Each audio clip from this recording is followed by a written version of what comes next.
అంతరాలు లేని విద్య ప్రజల హక్కు, ప్రభుత్వ బాధ్యత అనే విషయంతో తెలంగాణ ప్రోగ్రెసివ్ టీచర్స్ ఫెడరేషన్ నిర్వహిస్తున్న రాష్ట్ర ద్వితీయ విద్యా వైజ్ఞానిక మహాసభలకు విచ్చేసిన ప్రతి ఒక్కరికి స్వాగతం, సుస్వాగతం. ఖమ్మం జిల్లా అంటే నేను విద్యార్థి దశలో ఉన్నప్పుడు ఒక మిత్రులు చెప్పేవాళ్ళు, అప్పుడు దాదాపు ఎమర్జెన్సీ రోజులు అనుకుంటా, అప్పుడు ఇక్కడ ఒక పెద్ద మీటింగ్ జరిగి అందులో జస్టిస్ చిన్నపరెడ్డి గారు ఉపన్యాసం చేశారు. అప్పుడు చాలామంది ప్రగతిశీల వ్యక్తులను, రచయితలను అరెస్ట్ చేసినప్పుడు ఆ ఫస్ట్ క్యాప్షన్ దాదాపు అన్ని పత్రికలలో ప్రచురితమైంది, పెన్స్ హ్యావ్ నో చైన్స్, కళాలకు సంఖ్యలు లేవు. ఆ ఉపన్యాసం ఇక్కడ ఇచ్చినప్పుడు ఇది ఎక్కడ జరిగింది అని మేము మా సీనియర్స్తో అడిగినప్పుడు ఖమ్మం జిల్లాలో జరిగిందనేది గుర్తుపెట్టుకున్నాం. ఎన్నో పోరాటాలకు నిలయమైన ఖమ్మం జిల్లాలో తెలంగాణ ప్రోగ్రెసివ్ టీచర్స్ ఫెడరేషన్ రాష్ట్ర మహాసభలు జరుపుకోవడం చాలా ఆనందంగా ఉంది. 7.5 దశాబ్దాల ఉపాధ్యాయ ఉద్యమ చరిత్ర గల ఫెడరేషన్ 4 దశాబ్దాల క్రితం తెలంగాణ ప్రాంతానికి విస్తరించిన క్రమంలో మొదటి జిల్లా శాఖ కూడా ఖమ్మంలోనే ఏర్పడింది. అది కూడా ఒక ప్రత్యేకతే. అటువంటి ఖమ్మం పట్టణం టీపీటీఎఫ్ 2వ రాష్ట్ర విద్యా వైజ్ఞానిక మహాసభలకు వేదిక కావడం చాలా గర్వంగా ఉంది. ఉపాధ్యాయుల సంక్షేమం, విద్యారంగ అభివృద్ధితో పాటు సామాజిక సమస్యల పరిష్కారం కోసం టీపీటీఎఫ్ పనిచేస్తున్నది. సమైక్య రాష్ట్రంలో 1983లో ఏపీటీఎఫ్గా విస్తరణ జరిగి 2014లో తెలంగాణ రాష్ట్రం ఏర్పడిన తర్వాత టీపీటీఎఫ్గా ఏర్పడిన ఒక ప్రగతిశీల ఉద్యమ సంస్థ. ఈ సంస్థ ఉపాధ్యాయుల హక్కుల కోసం ఒకవైపు ఉద్యమాలు చేస్తూ మరోవైపు రాష్ట్రంలోని బాలబాలికలందరికీ ప్రభుత్వమే నాణ్యమైన, శాస్త్రీయమైన విద్యను అందించాలని డిమాండ్ చేస్తున్నది. విద్యారంగంలో ముఖ్యంగా పాఠశాల విద్యారంగం ప్రభుత్వ ఆధీనంలోనే ఉండాలని, నాగరిక దేశాలన్నీ విద్యను, ప్రత్యేకంగా పాఠశాల విద్యను సామాజిక రంగంలోనే ఉంచాయి, ప్రభుత్వ రంగంలోనే ఉంచాయి. కానీ మనలాంటి దేశాలలో ఒక రకంగా చెప్పాలంటే ఈ దేశం ఇంకా నాగరిక దేశంగా మారలేదని చెప్పుకోవచ్చు. విద్యారంగంలో ముఖ్యంగా పాఠశాల విద్యారంగం ప్రభుత్వ ఆధీనంలో ఉండాలని నిరంతరంగా ఇప్పుడు కూడా టీపీటీఎఫ్ పోరాడుతూ ఉంది. విద్య యొక్క లక్ష్యాల గురించి మనందరికీ తెలుసు. కానీ ఆ విద్య సామాజిక మార్పుకే కాకుండా, సామాజిక అభివృద్ధికే కాకుండా, ఆ విద్యానికైతే సారంలో శాస్త్రీయ, లౌకిక, మానవీయ, ప్రజాస్వామ్య విద్య అయినప్పుడు ఆర్థిక అసమానతలతో పాటు అన్ని రకాల అసమానతలను తొలగించడంలో కీలక పాత్ర పోషిస్తున్నది. వర్గ కుల లింగ ఆధిపత్యాలతో పాటు అన్ని రకాల ఆధిపత్యాలను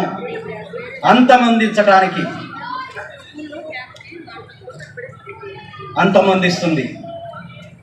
అలాగే అన్ని రకాల ఉన్మాదాలు, అందులో ప్రత్యేకంగా మతోన్మాదంతో పాటు అన్ని రకాల ఉన్మాదాలను తొలగించడానికి విద్య ఉపయోగపడుతుంది. అంటే విద్య యొక్క ప్రాధాన్యత సమాజాన్ని ఒక మానవీయ సమాజంగా ఉంచడానికి విద్య కీలక పాత్ర పోషిస్తుంది. విద్య గనక అందరికీ అందకపోతే, అందులో అట్టడుగు వర్గాలకు అందకపోతే అది మానవీయ సమాజం అనిపించుకోదని స్పష్టం చేయదలుచుకున్నాను. లెనిన్ చెప్పినట్టుగా ప్రభుత్వాలు విద్యను తుపాకీ మద్దుగా, ప్రజలను నిప్పు రవ్వలుగా పరిగణిస్తారు పాలకులు. ఆ నిప్పు రవ్వ తుపాకీ మందులో పడితే జరిగే విస్ఫోటనంలో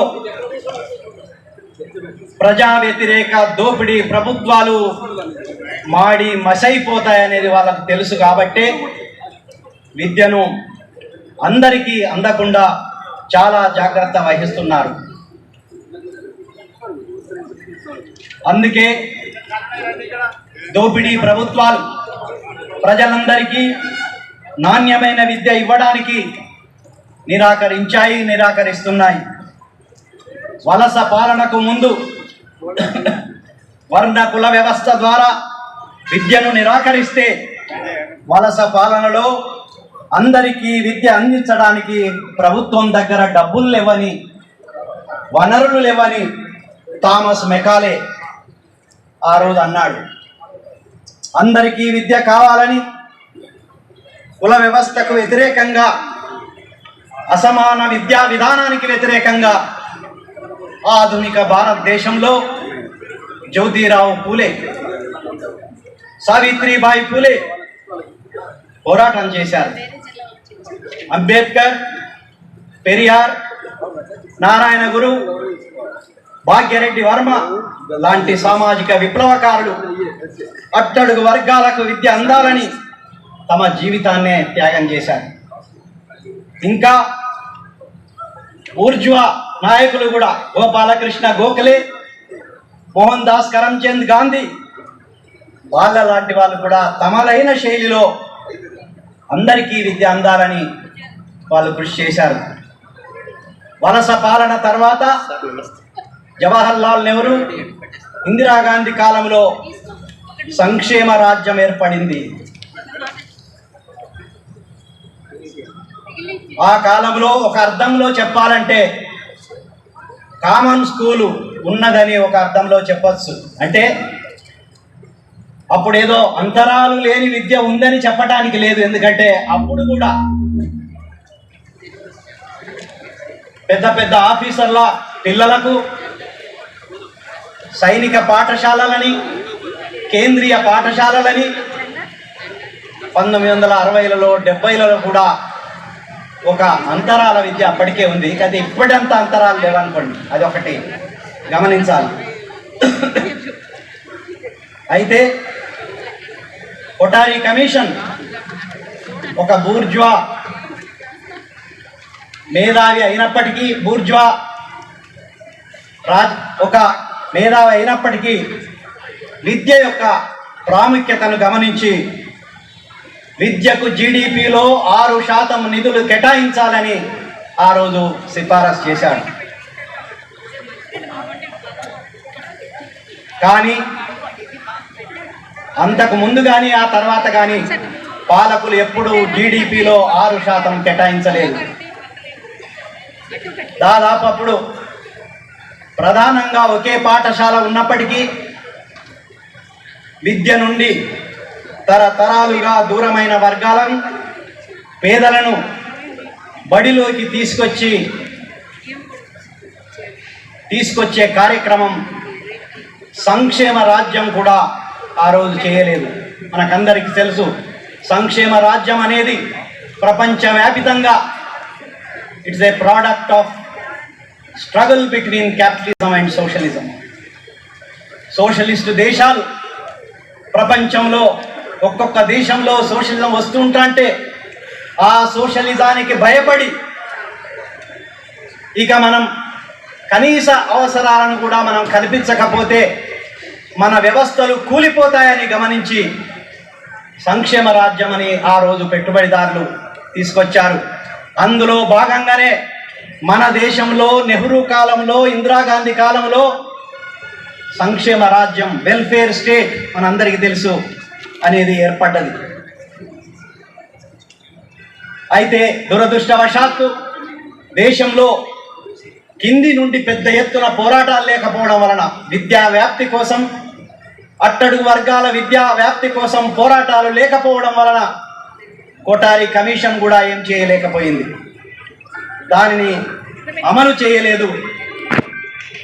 ఫలితంగా ఆ ప్రజలు విద్యకు దూరం అవుతూ వచ్చారు.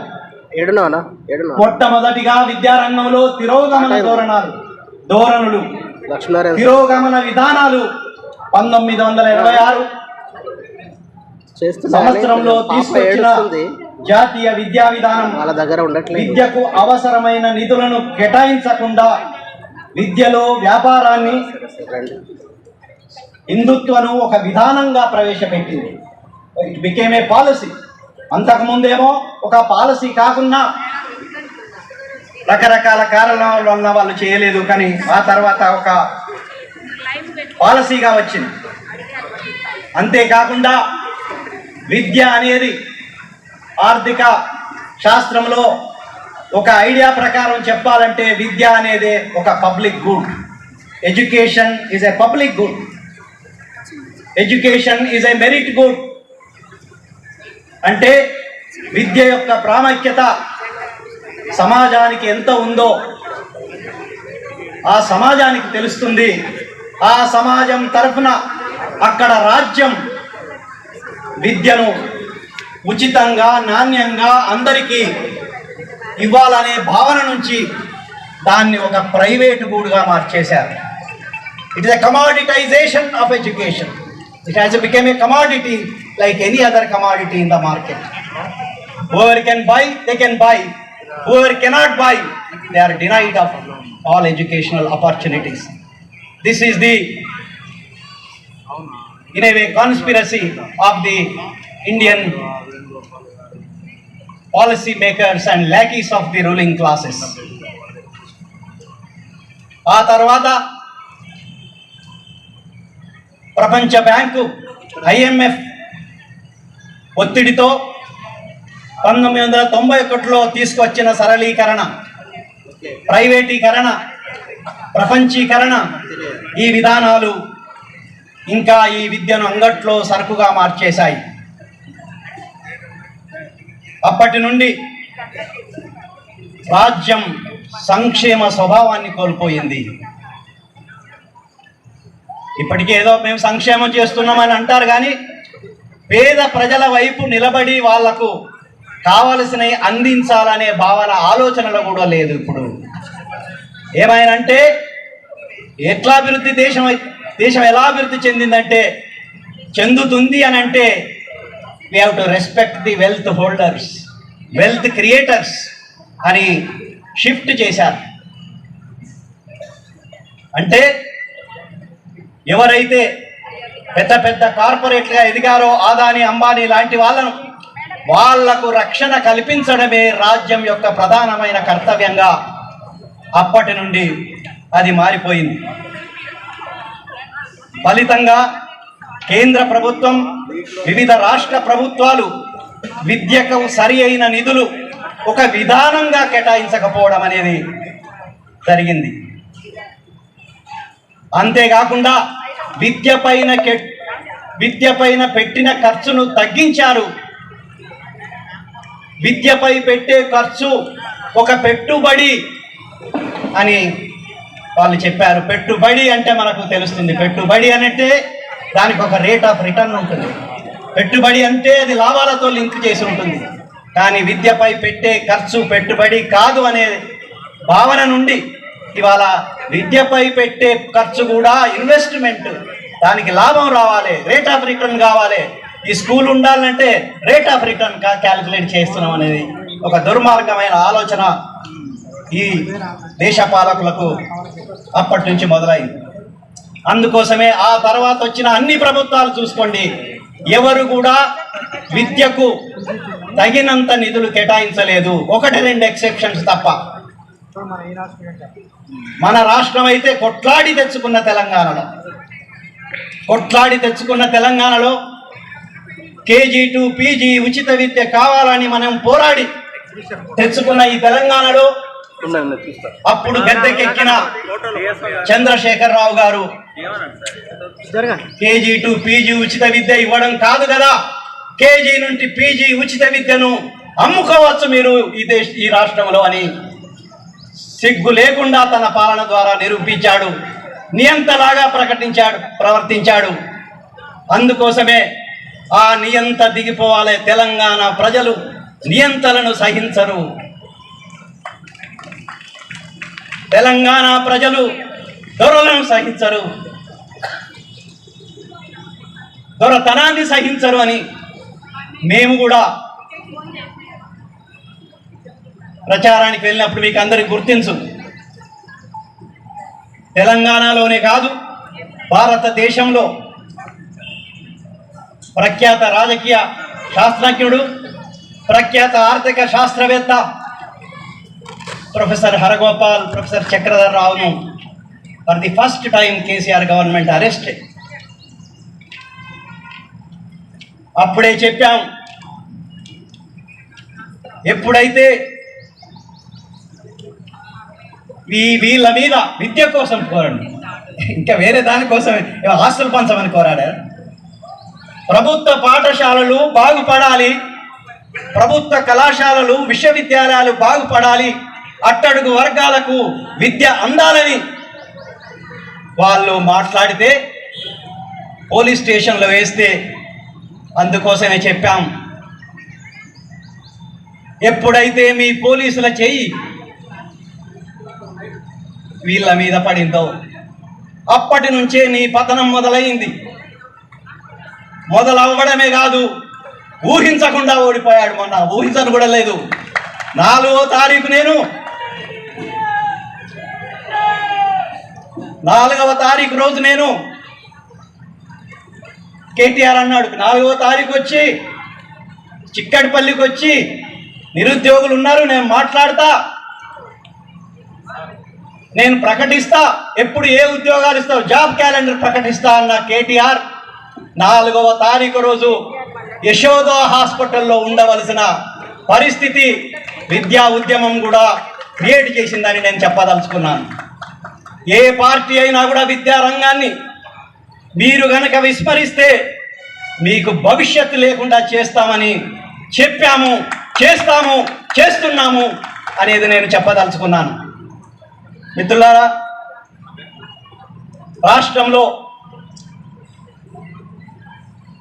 ఇప్పటి వరకు కేసీఆర్ కాలంలో మొత్తం ప్రతి సంవత్సరం ఒక పర్సెంటేజ్ తగ్గించుకుంటూ పోయాడు విద్యకి ఇచ్చే నిధులు సిస్టమేటికలీ.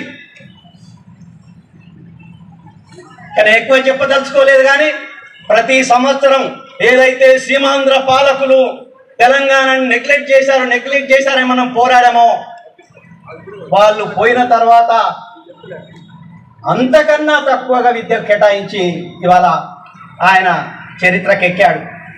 సరే, ఇప్పుడేదో కొత్త ప్రభుత్వం వచ్చింది, వీళ్ళన్నా కొంత బాగు చేస్తారా, గుణపాఠాలు నేర్చుకుంటారా లేదా, ఇప్పటికైనా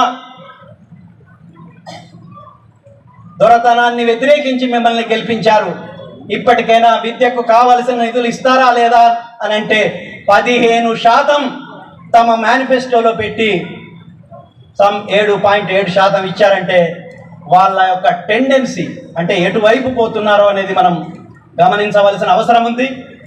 అంతేకాకుండా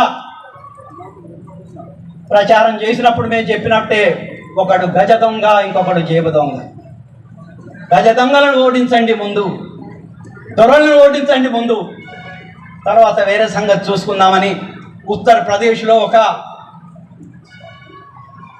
illiterate woman has said to the journalist. అదే భాషను వాడి మేము చేసాం. ఇప్పటికైనా కూడా ఈ కేటాయింపులో is a quite disappointment of this government. కాబట్టి ఇప్పటికైనా కూడా వాళ్ళు కళ్ళు తెరుస్తారని ఆశిస్తూ రాష్ట్రంలో కొత్త ప్రభుత్వం ఏర్పడింది. విద్యారంగంలో గత 10 ఏళ్ల విధ్వంసం, ఎంత విధ్వంసం అంటే దాదాపు గత 30-40 సంవత్సరాల్లో లేని విధ్వంసం ఆ రోజు తెలంగాణ రాష్ట్ర సమితి పనిగట్టుకొని చేసింది. మరి ఇంత విధ్వంసాన్ని, దాని పర్యవసానాలను ఒక రకం చెప్పాలంటే చీకటి యుగం. చంద్రబాబు ఒక చీకటి యుగం పెట్టాడు. అంతకన్నా చీకటి యుగం చంద్రబాబు చీకటి యుగం, కేసీఆర్ చీకటి యుగం విద్యారంగంలో. మరి ఈ పర్యవసానాలను కూలంకషంగా చర్చించే విధంగా రాష్ట్ర విద్యా కమిషన్ను ఏర్పరిచి భవిష్యత్ విద్యా విధానాన్ని రూపొందించి ప్రజలందరికీ మెరుగైన విద్యను అందేలా చర్యలు తీసుకోవాల్సిన బాధ్యత నూతన ప్రభుత్వంపై ఉంది. అవసరం లేదా విద్య మీద కమిషన్? ఆ రోజు సరళీకరణ, ప్రైవేటీకరణ, ప్రపంచీకరణ పేరు మీద వ్యవసాయాన్ని విధ్వంసం చేశారు. దాదాపు ఏ దేశంలో లేని విధంగా ఒకవైపు వాళ్ళు కొనే వస్తువులకు ధరలు తగ్గి అమ్మే పంటకు ధర రాక కొన్ని లక్షల మంది, 4 లక్షల మంది రైతులు ఆత్మహత్య చేసుకున్నారు. అప్పుడు తెలంగాణలో కూడా ఆత్మహత్యలు చేసుకున్నారు. కాబట్టి ఇటువంటి ప్రజా సంఘాలు, మేధావులు ఒత్తిడి తీసుకురావడం వల్ల అప్పుడు ఒక జయతి ఘోష్ కమిషన్ అని వేశారు. మరి విద్యలో ఇంత విధ్వంసం జరిగింది, దీని మీద తప్పకుండా ఒక విద్యా కమిషన్ వేయాలని మనం డిమాండ్ చేయవలసిన అవసరం ఉంది. ఆ మేరకు తెలంగాణలో సమగ్ర విద్యా విధాన రూపకల్పనకు విద్యా కమిషన్ ఏర్పాటు చేయాలి.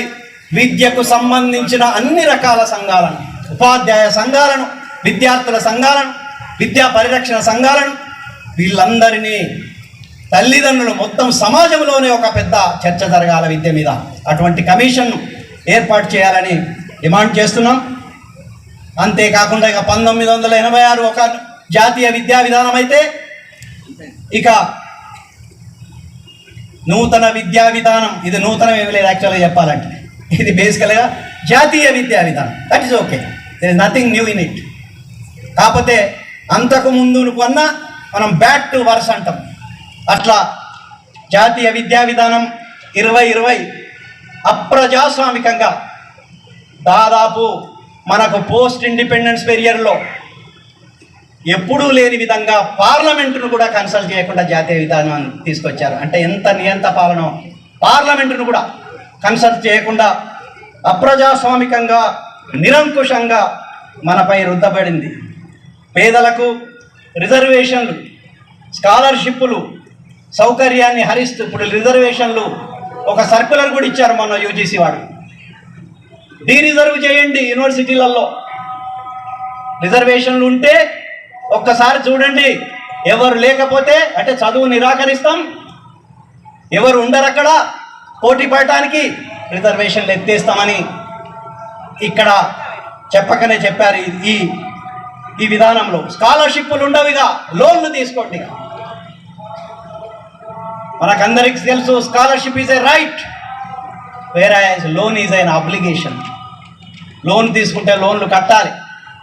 లోన్లు కట్టకపోతే మా విద్యార్థులు నాకు చెప్తున్నారు, లోన్లు కట్టనప్పుడు వాళ్ళ ఫోటోలు తీసుకుపోయి బ్యాంకులలో పెట్టి దొంగలుగా చిత్రీకరించి వీళ్ళు కట్టలేదు. కానీ ఆదాని, అంబానీ లాంటి వాళ్లకు లక్షల కోట్ల రూపాయల రుణాలను మాఫీ చేస్తూ విద్యార్థులకు మాత్రం కొన్ని వేల రూపాయలు తీసుకుంటే వాటికి మాత్రం వాళ్ళు ఇవాళ కట్టలేదని వాళ్ళ ఫోటోలు బ్యాంకులలో పెడుతున్నారు. కాబట్టి స్కాలర్షిప్లు పోతున్నాయి, రిజర్వేషన్లు పోతున్నాయి. ఉన్నవాడికే చదువు, లేని వాళ్లకు చదువు లేని విధంగా అంతేకాకుండా దేశభక్తి పేరు మీద దేశం మేము రక్షిస్తాం. మామూలు ప్రజలు కూడా మేము అడుగుతున్నప్పుడు మోడీ మాత్రమే రక్షిస్తాడని అంటే అందాక తీసుకెళ్లారు.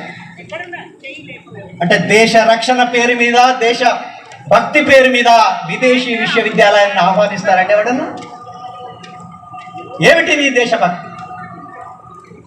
దేశభక్తి దేశభక్తి అని అరిచే ఆర్ఎస్ఎస్ బీజేపీ పాలకులకు ప్రశ్న వేయవలసిందేమంటే ఏది నీ దేశభక్తి? విదేశీ విశ్వవిద్యాలయాలను ఆహ్వానించడం దేశభక్త? దేశంలో ఉండే సహజ వనరులను అమ్మడం దేశభక్త? ఏది నీ దేశభక్తి అని నిలదీయవలసిన అవసరం ఉంది. ఆ విదేశీ విశ్వవిద్యాలయాల కోసం దేశీయ విశ్వవిద్యాలయాలను నాశనం చేయాలి. హైదరాబాద్ సెంట్రల్ యూనివర్సిటీలో ఏమిటి నీ జాతీయవాదం?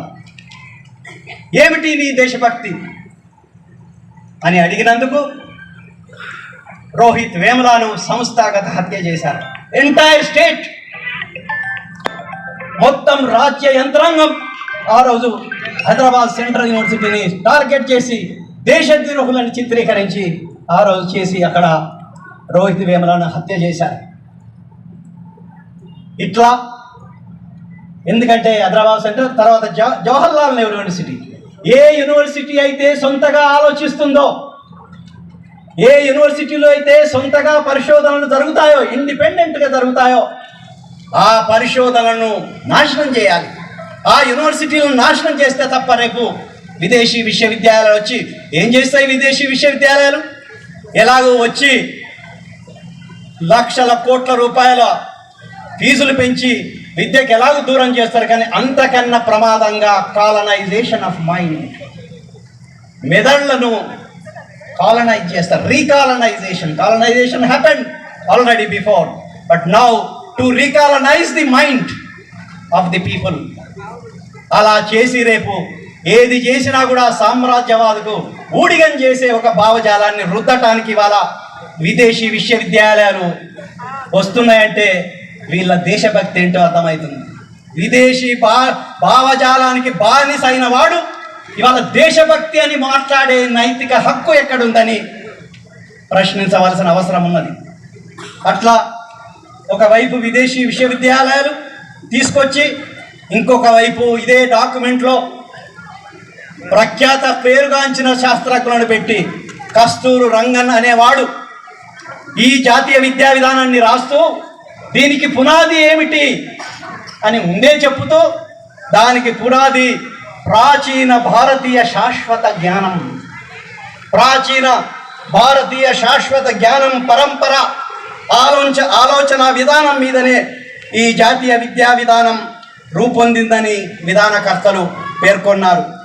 ఇక మనకు తెలుసు ప్రాచీన భారతీయ శాశ్వత జ్ఞానం అనేది శాశ్వతంగా ఉంటుందంటే అంటే అట్లా రాస్తున్నారు. మరి knowledge can never be static, it's always dynamic. కానీ శాశ్వత జ్ఞానం ఉందట ప్రాచీన భారతదేశంలో. That nothing but Brahminism. అంటే సంస్కృతం ఒక భాషే కాదు, అన్ని భాషలను నాశనం చేయడానికి వాళ్ళ సంస్కృతాన్ని తీసుకొచ్చారు. సంస్కృత భాషే కాదు, సంస్కృత జ్ఞానం అని చెప్తున్నారు. కాబట్టి సంస్కృత జ్ఞానం అంటే ఇక మనకు పొలిటికల్ సైన్స్ ఉండదు, ఎకనామిక్స్ ఉండదు, సోషియాలజీ ఉండదు, సామాజిక శాస్త్రాలు ఉండవు. ఏముంటాయి అంటే సంస్కృతంలో ఉన్న మనుస్మృతి ఉంటుంది, కౌటిల్య అర్థశాస్త్రం ఉంటుంది, అవే పాఠాలు, అదే సంస్కృతి నాలెడ్జ్. ఇట్లా తీసుకొచ్చి ప్రకృతి శాస్త్రాలలో ఉన్న ఏమైనా కొంత హేతుబద్ధంగా ఆలోచించే పాఠాలు ఉంటే తొలగించేస్తున్నారు. పీరియాడిక్ టేబుల్స్ తొలగిస్తారండి ఎవరైనా? పీరియాడిక్ టేబుల్, డార్విన్ సిద్ధాంతాన్ని, జీవ పరిణామ సిద్ధాంతాన్ని, తర్వాత సామాజిక శాస్త్రాలకు వస్తే సామాజిక ఉద్యమాలు social moments, new social moments ఏవి ఉండకూడదు, పర్యావరణ ఉద్యమాలు ఉండకూడదు, మొఘలుల చరిత్ర ఉండకూడదు. అంటే indirectly it is a Hindutva fascism. And this fascism is not dangerous because ఏదో కొంతమందిని మాకు అపోనెంట్స్ అని అరెస్ట్ చేసి హింసించడం కాదు, డెసిమేషన్ ఆఫ్ కమ్యూనిటీస్. జాతినే హననం చేసే ఫ్యాసిజం ఇది. హిందుత్వ ఫ్యాసిజం అనేది ప్రధానంగా ఇవాళ ముస్లింలపై ఎక్కువ పెడుతుంది, క్రైస్తవులపై ఎక్కువ పెడుతుంది, తర్వాత దళితులు వస్తారు, తర్వాత మిగతా వాళ్ళు వస్తారు. వాళ్ళన్న హిందూ రాష్ట్ర ఈజ్ నథింగ్ బట్ కొంతమంది కార్పొరేట్లకు తప్ప ఈవెన్ హిందువులకు కూడా అది హెల్ప్ చేయదు. మామూలు ఎవరైతే రిలీజియస్గా నిజంగా నమ్మే హిందువులకు ఇది వ్యతిరేకము. హిందూ రాష్ట్రము, హిందుత్వ అనేది నిజమైన హిందువులకు కూడా వ్యతిరేకమే. కాబట్టి మిత్రులారా, సామ్రాజ్యవాద ఇట్లా ఒకవైపు ప్రపంచీకరణ, ఇంకొక వైపు హిందుత్వీకరణ అన్ని రంగాలలో వేగంగా ఇది అభివృద్ధి చెందుతుంది. ఇటువంటి సామ్రాజ్యవాద ప్రపంచీకరణ ఆర్థిక విధానాలను తలకెత్తుకొని అమలు చేస్తున్న పాలక వర్గాల విధానాలతో ప్రపంచ వాణిజ్య సంస్థ విద్యను వ్యాపార వస్తువుగా గుర్తించిన ఇటువంటి నేపథ్యంలో విద్యా వ్యవస్థ మొత్తం ప్రైవేటీకరించబడుతున్న సందర్భంలో, హిందుత్వీకరించబడుతున్న సందర్భంలో మన రాష్ట్ర మహాసభలను జరుపుకుంటున్నాం. ఈ సందర్భంగా విద్యారంగం పట్ల, ప్రజా సంక్షేమం పట్ల ప్రభుత్వాలు అనుసరిస్తున్న విధానాలపై కూలంకషంగా చర్చలు జరిగి రాబోయే సమాజ నిర్మాణానికి తగిన భూమికను ఈ మహాసభలు రూపొందించాలని ఆశిస్తున్నాం.